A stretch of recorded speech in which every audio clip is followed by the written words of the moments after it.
The U.S. southern border continues to be ground zero for the humanitarian crisis facing tens of thousands of men, women, and children fleeing drug and gang violence in Central America.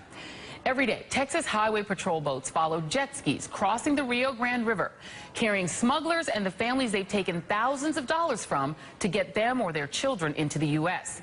And every day, families like this one who make it across the river are picked up in the marsh by Border Patrol agents. And at sites like this, a family standing side by side, holding hands as they board a customs van that drives home the reality of what these families are escaping. Gangs and violence and fear great enough to propel them on a journey filled with uncertainty. Earlier today, Congressional Hispanic Caucus member Luis Gutierrez pleaded with some of his colleagues to remember the faces of these children when they find themselves using this crisis as just another excuse to play politics as usual with a president they and or their constituents can't stand. When we see these children, we see the faces of our own children. We see the faces of our own nieces and nephews. We see the faces of our community. And we're not going to tolerate those that want to exploit them for political gain and demonize them. Meanwhile, a day after Homeland Security Secretary Jay Johnson said his agency will run out of money by mid-August without the nearly $4 billion emergency funding requested by the administration, House Appropriations Committee Chair Hal Rogers says the president's border security request is too high because, quote, number one, it's too much money. We don't need it. Secondly, a lot of what he's requesting is being considered in the regular bill process for 2015. So we'll just wait till then. Joining me now from the border in Mission, Texas is NBC's Mark Potter. So, Mark, what is happening today at the border? Well, hi, Joy. It's very clear people are still coming in. We saw some of them last night about a half mile to the east where I'm standing now in an area called Devil's Corner. About 4 or 5 o'clock in the afternoon, the rains were coming down. The roads were just muddy as could be, but people were still coming in. We saw a family walking up the road, a family of 4.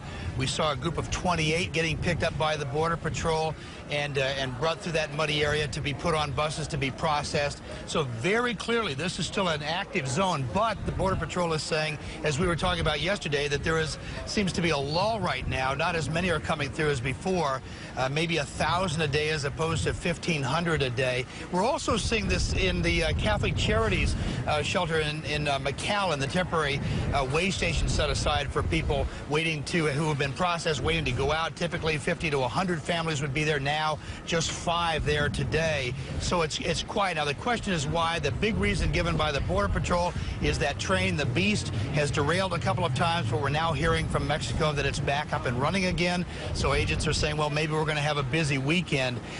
The other big question is the message from Washington starting to resonate, the get tough message of deportation and that. But talking to our producer who has spent time in Guatemala and Honduras the last week, she says, yes, that message is being heard, but what she could see on the border was that it was being ignored because the governments were trying to stop the people from leaving, so they thought it was okay. They knew the message, but they could still see people leaving despite it. Joy? All right. Thank you so much, Mark Potter. Appreciate it. On the border in Mission, Texas.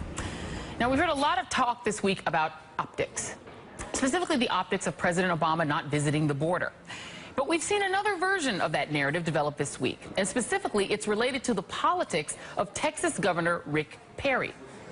This is the governor that we've seen this week, all about hashtag border control, tweeting out pictures of himself in tough guy poses and mugging for the camera with big bad guns and a Fox News host, and calling for the militarization of the border with an infusion of National Guard troops.